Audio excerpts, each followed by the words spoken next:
புத்தர் ஜேதவன விஹாரத்தில் தங்கியிருக்கிறார் என்ற செய்தி கோசல மன்னர் பசேஞ்சித்தின் மனதை ஆழமாகத் தொட்டது.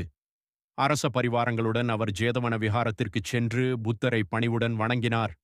உலகப் பேரரசரே, உங்கள் தர்ம போதனையை எனக்கும் அருளுங்கள் என்று மன்னர் வேண்டினார். அப்போது புத்தர் கூறினார், செல்வமும் அதிகாரமும் நிலையற்றவை, ஆனால் நன்னெறி என்றும் நிலைத்திருக்கும். உங்கள் மக்களை உங்கள் சொந்த பிள்ளைகளைப் போல நேசியுங்கள், யாரையும் ஒடுக்காதீர்கள்.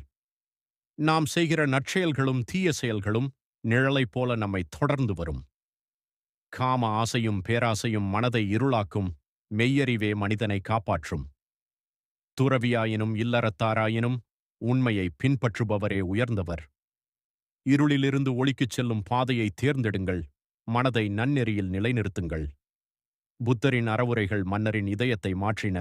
அவர் புத்தரின் இல்லறச் சீடராக உறுதியளித்தார். மெய்மை வழியே மனித வாழ்வு உயர்கிறது.